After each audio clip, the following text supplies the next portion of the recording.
Yes, good evening once again to all. Today we have joined in Wednesday's Dhamma reading and Dhamma discussion session, including question and answers. If anybody are having, you can always ask so that we can also develop and we can guide to you all. Like before starting the session, we will recite Namo Tassa for 3 times for remembering the Buddha, Dhamma and Sangha. Now we'll recite Namo Tassa for 3 times. You can all join in the recital. Namo Tassa Bhagavato Arahato Samma Sambuddhassa. Namo Tassa Bhagavato Arahato Dhamma Sambuddhassa. Namo Tassa Bhagavato Arahato Samma Sambuddhassa. Buddham Dhammam Sangham Namasami. By the way, we recite these things because we remember the Buddha for giving this technique of meditation. And Dhamma is a teaching where we are learning 6 hours.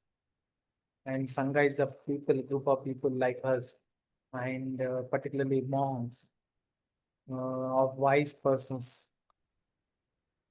And today we will be reading from Dīgha Nikāya 9. I will be sharing the screen now. I think we have read some part of it, cessation. Perception arises because Nanda madam, do you remember where Yeah, we got that's where we have to start with the self, sir, I think. perception and self, no, madam? Yeah, 1.3, yeah. Yes, madam, you can start reading, madam. Yes, 1.3, perception and the self. Sir, is perception a person's self? Or are perception and self different things? But Poṭṭhapāda, do you believe in a self? I believe in a solid self, sir, which is formed, made up of the 4 principal states and consumes solid food. Suppose there were such a solid self, Poṭṭhapāda. In that case, perception would be one thing, the self another. Here is another way to understand how perception and self are different things. So long as that solid self remains, still some perceptions arise in a person and others cease. That is a way to understand how perception and self are different things. Third, I believe in a mind-made self which is whole in its major and minor limbs, not deficient in any faculty. Suppose there were such a mind-made self, Poṭṭhapāda. In that case, perception would be one thing, the self another. Here is another way to understand how perception and self are different things. So long as that mind-made self remains, still some perceptions arise in a person and others cease. That too is a way to understand how perception and self are different things. Sir, I believe in a formless self which is made of perception. Suppose there were such a formless self, Poṭṭhapāda. In that case, perception would be one thing, the self another. Here is another way to understand how perception and self are different things. So long as that formless self remains, Still, some perceptions arise in a person and others cease. That too is a way to understand how perception and self are different things. But sir, am I able to know whether perception is a person's self or whether perception and self are different things? It's hard for you to understand this since you have different view, creed and belief unless you dedicate yourself to practice with the guidance of tradition. Well, if that's the case, then what do you make of this? The cosmos is eternal. This is the only truth. Anything else is futile. This has not been declared by me, Poṭṭhapāda. Then what do you make of this? The cosmos is not eternal. This is the only truth. Anything else is futile. This too has not been declared by me. Then what do you make of this? The cosmos is finite. The cosmos is infinite. The soul and body are the same thing. The soul and body are different things. I realized one still exists after death. I realized one no longer exists after death. A realized one both still exist and no longer exist after death. A realized one neither still exist nor no longer exist after death. This is the only truth. Anything else is futile. This too has not been declared by me. Why haven't these things been declared by the Buddha? Because they are not beneficial or relevant to the fundamentals of the spiritual life. They don't lead to disillusionment, dispassion, cessation, peace, insight, awakening, and extinguishment. That's why I haven't declared them. Then what has been declared by the Buddha? I have declared this. This is suffering.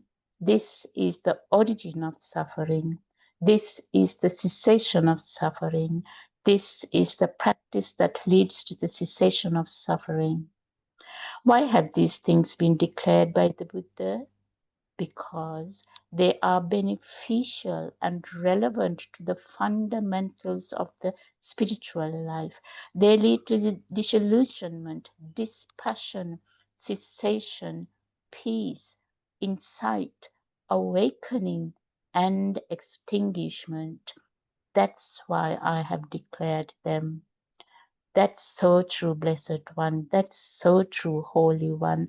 Please, sir, go at your convenience. Then the Buddha got up from his seat and left. Soon after the Buddha left, those wanderers beset Poṭṭhapāda in all sides with sneering and jeering. No matter what the ascetic Gautama says, Poṭṭhapa agrees with him.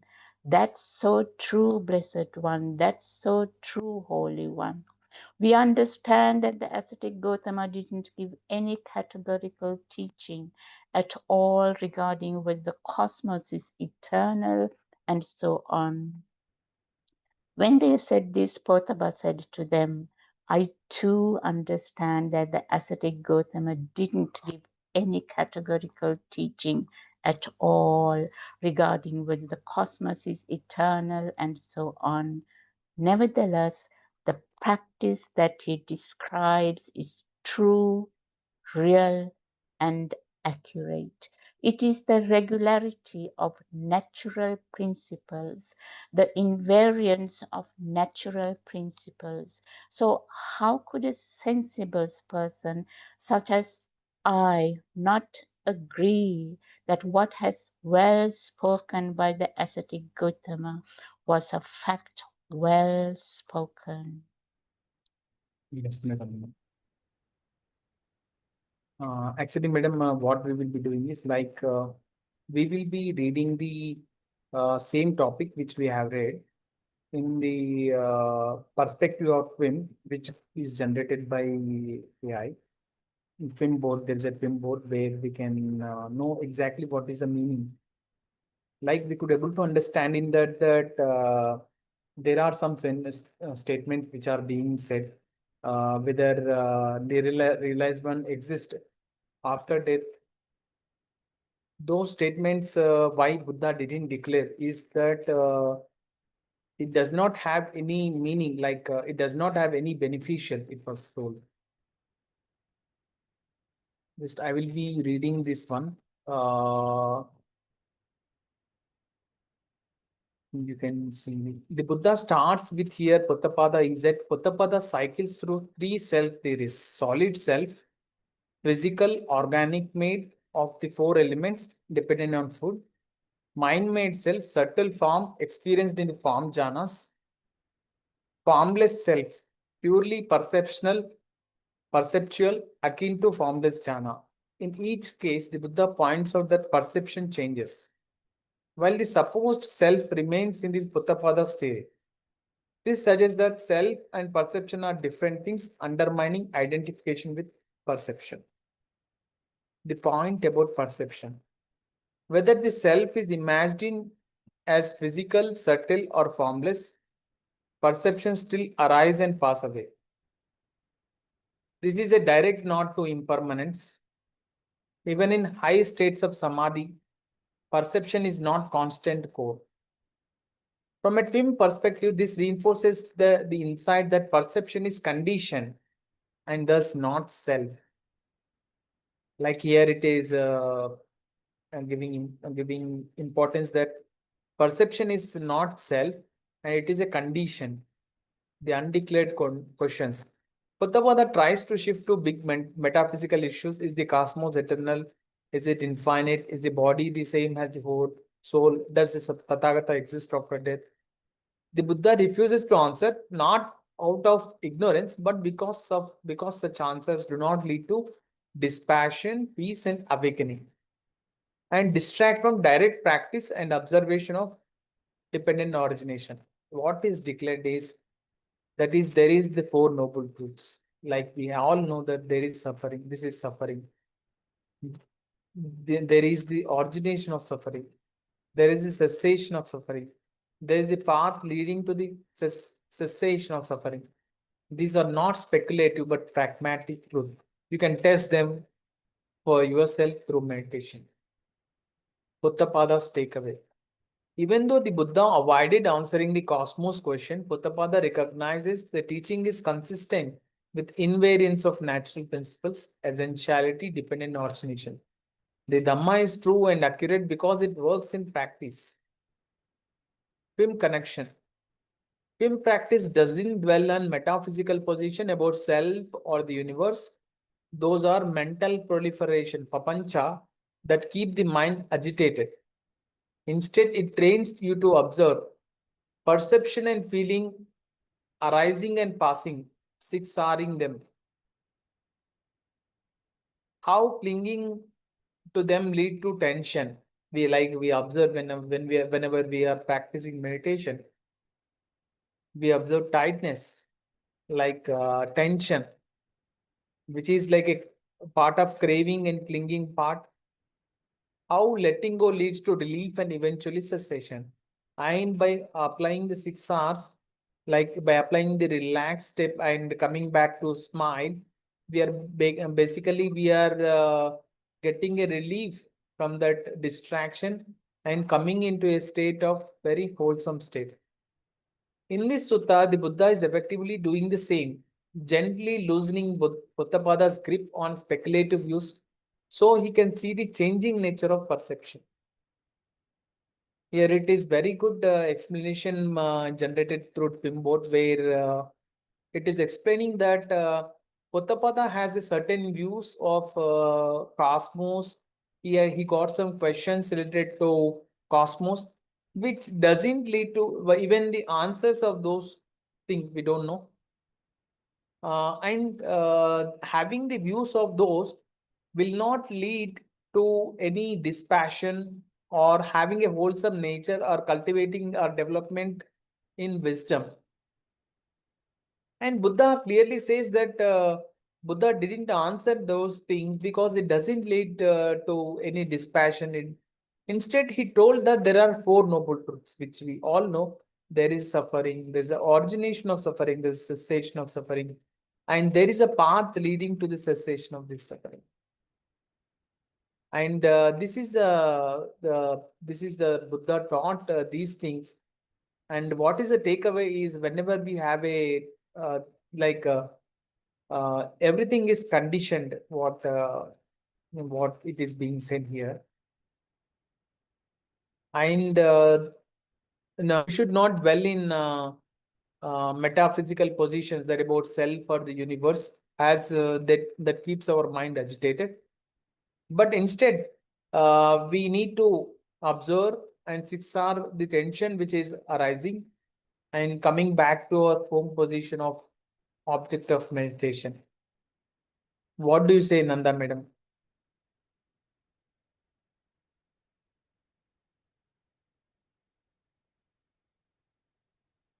Nanda madam, do you want to share something on these things?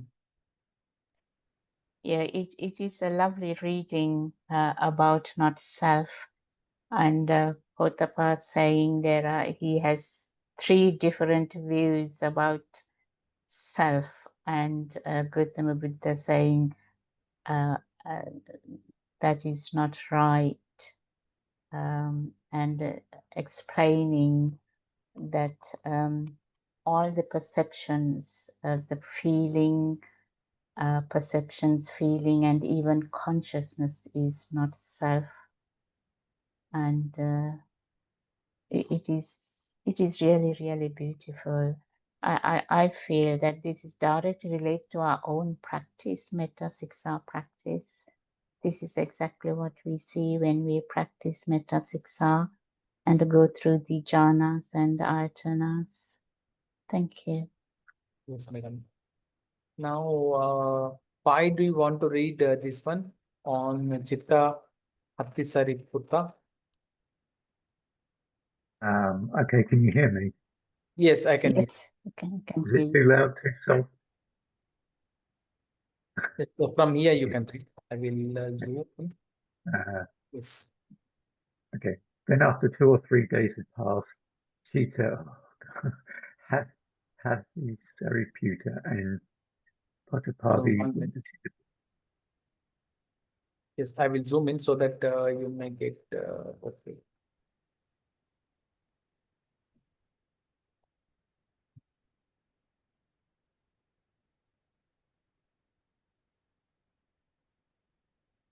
What I can do is I will copy this paras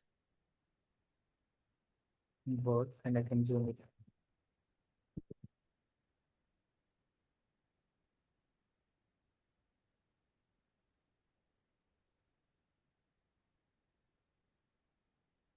Okay, sorry I was disrupted there.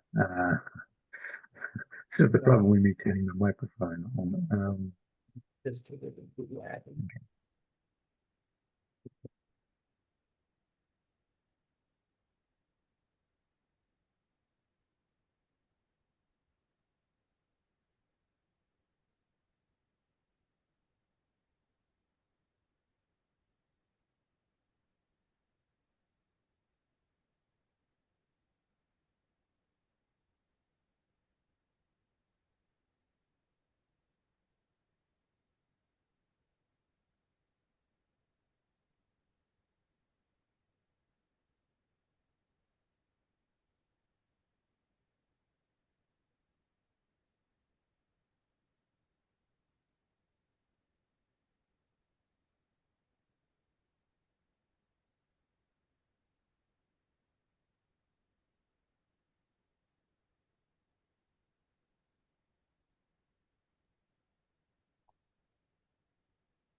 I will increase the font size.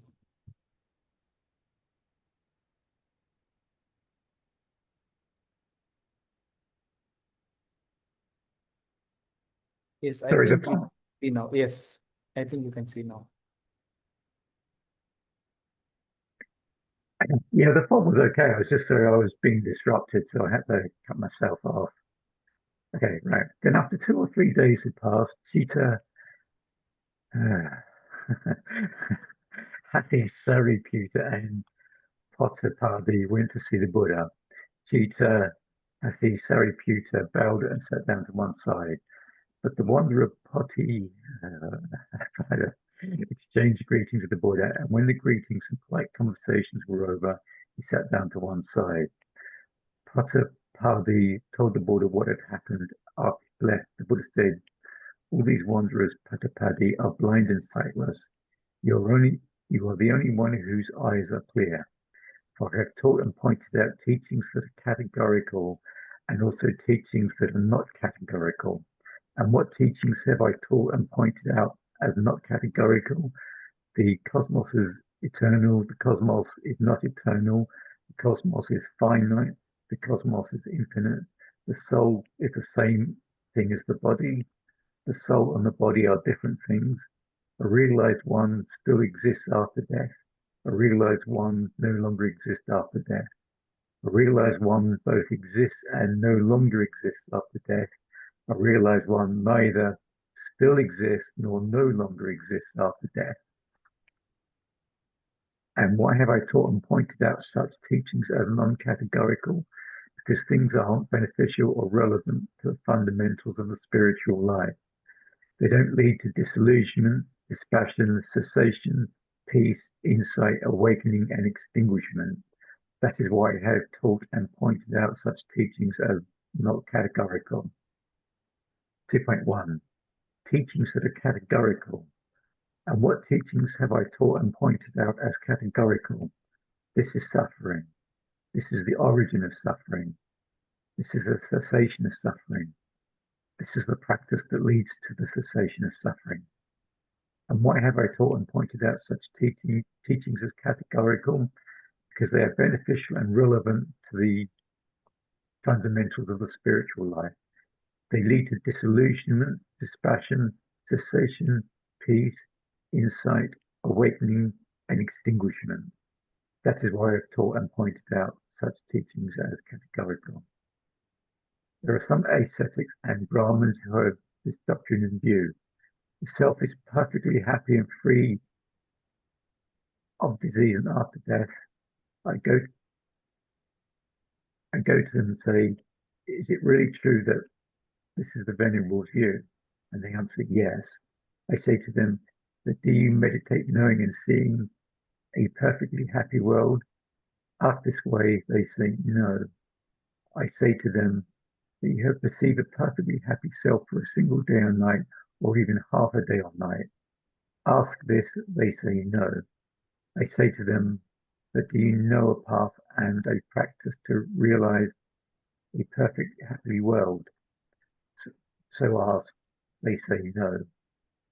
I say to them, but have you ever heard a voice of the deities reborn in a perfectly happy world saying, practice well, good fellows, practice directly so as to realize a perfectly happy world? Well, this is how we practice, and we are reborn in a perfectly happy world. Ask this, they say no. What do you think, Poṭṭhapāda? This being so, doesn't what they say turn out to have no demonstrable basis? Clearly that's the case, sir. Suppose, Poṭṭhapāda, a man were to say, whoever the finest lady in the land is, it is her that I want, her that I desire. You say to him, worthy man, that finest lady in the land who you desire, do you know whether she is an aristocrat, a Brahmin, a peasant, or a menial? Asking this way, he'd say no. They'd say to him, worthy man, that finest lady in the land who you desire, do you know her name or clan? Whether she is tall or short or medium? Whether her skin is black, brown, or tawny? What village, town, or city she comes from? Asked this way, he'd say no. They'd say to him, worthy man, do you desire someone who you have never known or seen? Asking this way, he'd say yes. What do you think, Poṭṭhapāda? This being so, doesn't that man's statement turn out to have no demonstrable basis? Clearly, that's the case in the same way the ascetics and Brahmins who have this doctrine and view, doesn't what they say turn out to have no demonstrable basis? Clearly, that's the case. Suppose a man was to build a ladder at the crossroads for climbing up a stilt longhouse. They'd say to him, worthy man, that stilt longhouse that you're building a ladder for, do you know whether it's to the north, south, east, or west, or whether it's tall or short or medium? After this, he'd say no. He'd say to him, worthy man, are you building a ladder for a longhouse that you've never seen, that you've never even known or seen? Asked this way, he'd say yes. What do you think, Poṭṭhapāda? This being so, doesn't that man's statement turn out to have no demonstrable basis? Clearly, that's the case in the same way the ascetics and Brahmins who have those various doctrines and views, doesn't what they say turn out to have no demonstrable basis? Clearly, that is the case. You want to carry on? 2.2, 3 kinds of reincarnation. Poṭṭhapāda. There are these I three think, kinds. Paisar, what we will do is we will see the film version of what we have read now. Okay. It is like what I think is it is talking about similar thing which is not beneficial, talking about self and other perspectives. What do you say, Paisar? I mean, do you want to have a look on chat on the twin bot? Yes, film bot I am opening. Yeah, sure. Yes, I will be reading. This second scene with Chitta Hati Sariputta builds directly on the Poṭṭhapāda conversation quoted earlier. But here the Buddha explicitly clarifies something modern readers sometimes misunderstand. He does give definite teaching, categorical, and he also chooses not to make certain claims, non-categorical, and the difference is entirely practical, not evasive. Categorical versus non-categorical. Non-categorical. Examples. The cosmos is eternal. The soul is the same as a body. The Tathāgata exists after death, etc. The reason for non-declaration, these views don't lead to dispassion, cessation, peace, or awakening. They are speculative. You can't verify them in direct experience, and holding them doesn't help end suffering. Categorical. The 4 noble truths. There is suffering. There is the origination of suffering. There is cessation of suffering. There is a path leading to the cessation of suffering.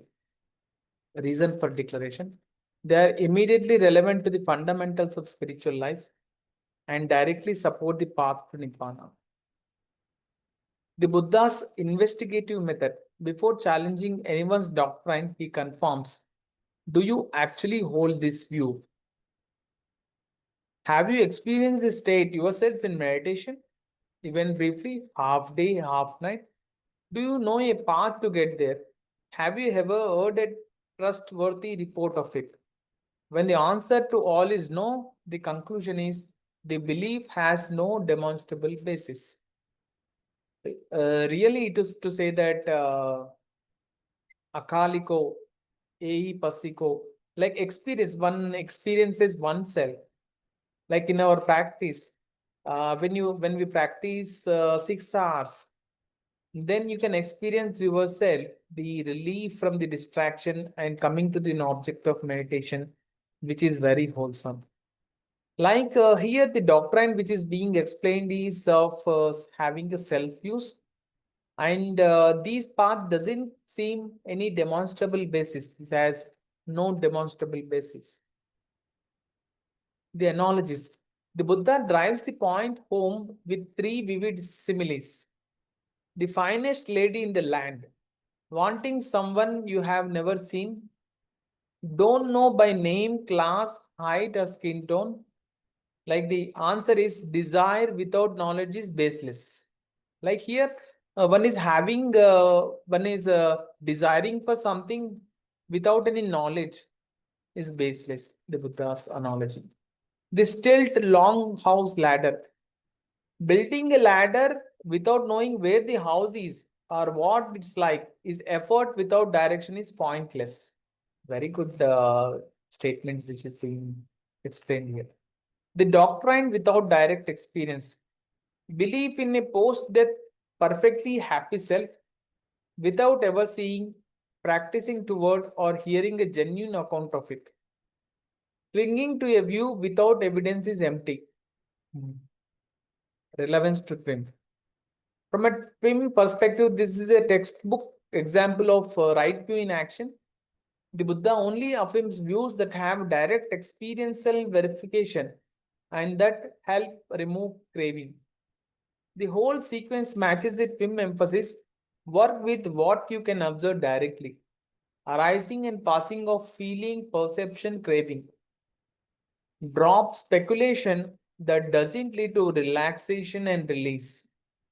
The measure of a teaching isn't whether it's interesting or cosmologically true, but whether it's lead to cessation of suffering. Very good example.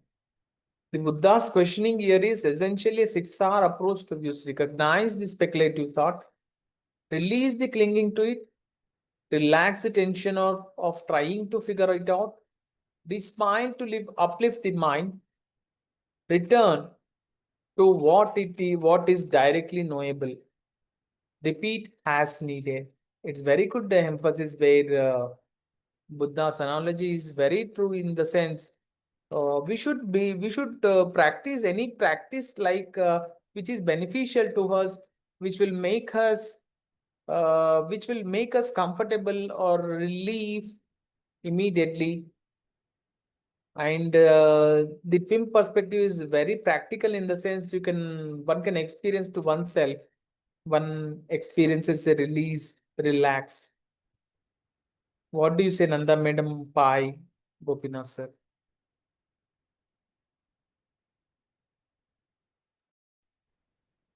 Yeah, you're very true. Um, as you said, I was actually talking to Pi about this. I was just started to read it. First of all, I'm very grateful for Sachin for starting Dīgha Nikāya, reading the Dīgha Nikāya, because that's one of the suttas that I've never read. I've tried to read Samyutta Nikāya and Anguttara Nikāya and Majjhima Nikāya, but I haven't started reading Dīgha Nikāya. So thank you very much. This particular sutta is very, very relevant to what we are doing, Metta 6R practice. In this particular case, it says that speculative views has doesn't get us anywhere. What we need to do is to practice the right meditation, therefore understand and experience the reality of how the mind works, which is very, very true. We only, well, I must most certainly only understand these perceptions because I practice Metta 6R meditation, which helps me to actually experience all the levels of perceptions, and the understanding is all the perceptions they rise and pass away, and there is actually no permanent self. All the feelings and perceptions and even consciousness simply arise and pass away according to causes and conditions. Thank you very much. Yes, madam. Now we will read 2.2, 3 kinds of reincarnation. Nanda madam, if you want to read, you can read. 2.23 kinds of reincarnation. Poṭṭhapāda. There are these 3 kinds of reincarnation in a life form. A life form, a mind-made life form, and a formless life form. And what is a solid life form? It is formed, made up of the 4 principal states. Consumes solid food. What is reincarnation in a mind-made life form? It is formed, mind-made, while in its major and minor limbs not deficient in any faculty. What is reincarnation in a formless life form? It is formless, made of perception. I teach the Dhamma for the giving up of reincarnation in these 3 kinds of form. When you practice accordingly, corrupting qualities will be given up and cleansing qualities will grow. You'll enter and remain in the fullness and abundance of wisdom, having realized it with your own insight in this very life. Poṭṭhapāda, you might think corrupting qualities will be given up and clean qualities will grow.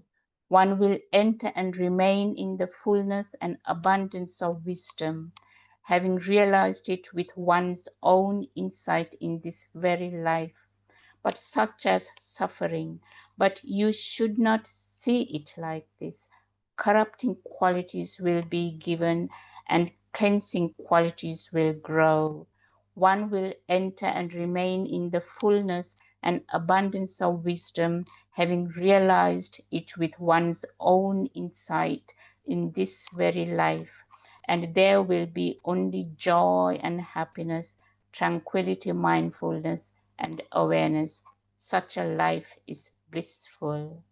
Poṭṭhapāda. If others should ask us, but reverence, what is that reincarnation solid life form for the giving up of which you teach? We'd answer like this.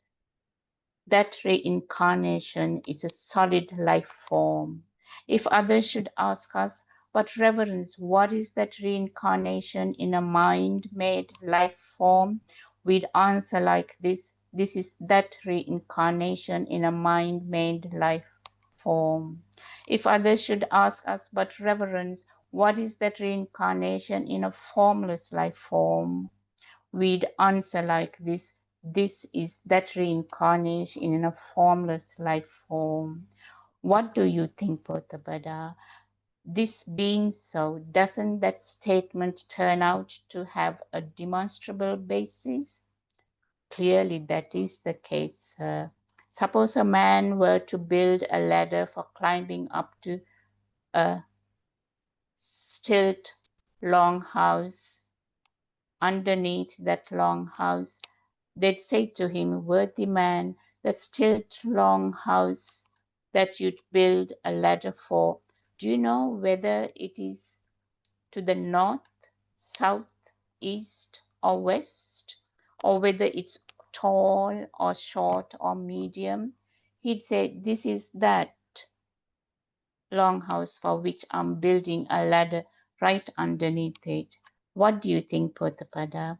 This being so, doesn't that man's statement ought to have a demonstrable basis? Clearly, that's the case, sir. When the Buddha had spoken, Citta Hattasariputta said, Sir, when reincarnation in a solid life form are the mind-made and formless life forms fictitious, and only the solid life form real, when reincarnated in a mind-made life form, and solid and formless life forms fictitious, and only the mind-made form, when reincarnated in a formless life form, are the solid and mind-made life forms fictitious, only the formless life form real? When reincarnated in a solid life form, it's not referred to a mind-made solid formless life form only as a solid life form. When reincarnated in a mind-made life form, it's not referred to as a solid or formless life form only as a mind-made life form. When reincarnated in a formless life form, it's not referred to as a life form or mind-made life form only as a formless life form. Sita, suppose they were to ask you, did you exist in the past? Will you exist in the future? Do you exist now? How would you answer? Sir, if they were to ask me this, I'd answer like this. I did exist in the past. I did exist. I did not exist in the future. I do exist now. That's how I answer. But Chitta, suppose they were to ask you, is the reincarnation you had in the past your only real one, and those of the future and present fictitious? Is the reincarnation you will have in the future your only real one, and those of the past and future present fictitious? Is the reincarnation you have now your only real one, and of the past and future fictitious? How would you answer? Sir, if they were asked me this, I'd answer like this. The reincarnation I had in the past was real at that time, and those of the future and present fictitious. The reincarnation I will have in the future will be real at that time, and those of the past, present, fictitious. The incarnation I have now in real at this time, and those in the past and future fictitious. That's how I'd answer. In the same way, while in any one of the three incarnations, it's not referenced as the other two only under its own name. From a cow comes milk, from milk comes curds, from curds, from butter comes ghee, and from ghee comes cream of ghee. And the cream of ghee said to be the best of these. While it's milk, it's not referred to as curds, butter, ghee, or cream of ghee. It's only referred to as milk. While it's curd or butter, ghee or cream of ghee, it's not referred to as anything else, only under its own name. In the same way, while in many of the three reincarnations, it's not referred to as the other two, only under its own name. These are the words, usages, terms, expressions, and descriptions which the realized one uses communicate without getting stuck on them. When he had spoken, the wanderer Poṭṭhapāda said to the Buddha, excellent, excellent, excellent, as if he were writing the overturned or revealing the hidden out the path to the lost, or lighting a lamp in the dark so people with clearer eyes can see what's there. So too, the Buddha has made the teachings clear in many ways. I go for refuge to the Buddha, to the teaching, and to the mendicant Sangha. From this day forth, may the Buddha remember me as a lay follower who has gone forth refuge for life. Yes, thank you, Nanda Madam, for reading. I will read a similar thing in a twin version.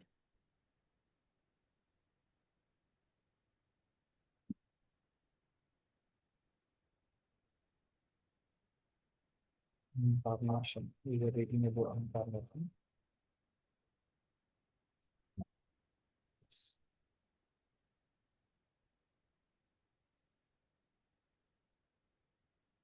Mm.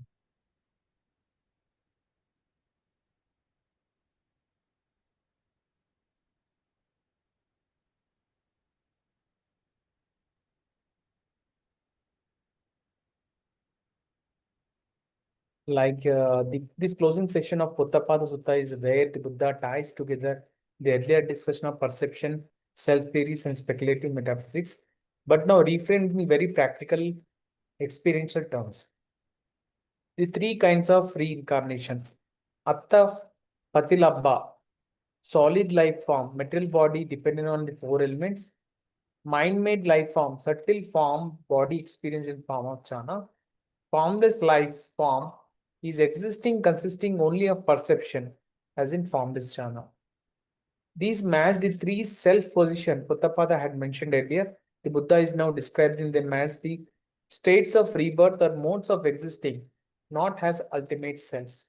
The key teaching: I teach the Dhamma for giving up of reincarnation in these three life forms.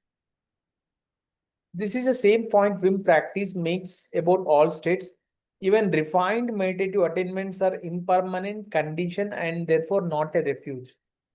Giving up here means abandoning attachment to any of these states as me or mine. The result of such letting go, corrupting qualities are abandoned, cleansing qualities grow. The mind reaches wisdom, joy, tranquility, mindfulness, and awareness in this very life without dissatisfaction that comes from clinging. Very good wording here being used here. Like what we when we let go of something, distraction, what we do is we cleanse, like we uh, eliminate, abandon the corrupting qualities and grow up the qualities which makes us cleanse, and where we reach to wisdom, joy, tranquility, mindfulness, and awareness. Demonstrable basis versus speculation. The Buddha contrasts directly observable phenomena with unverifiable metaphysical position. If someone asks what is the reincarnation you are giving up, the Buddha points to the actual experience, solid, mind-made, formless, that this is fact. The ladder under the stilt house simile now works in a positive sense. Just as a ladder built directly under the house has a clear basis, the Buddha's teaching is grounded in verifiable experiences. Chitta's ontological question. Chitta assumes these three life forms are fixed realities and asks which one are real. When one is in a particular one, the Buddha reframes, it's not about ontological reality but conventional designation. While in one state you call it by that name, past, future, or present forms are real only at the respective times. This avoids reifying self into something eternal or metaphysical. Instead, it's simply the conventional name of changing things. The cow, milk, curd, butter, ghee analogy. Each stage is distinct in name and function at its own time. In the same way, a being state at any given time is conventional referred to by that state name, without implying there's an unchanging essence behind it.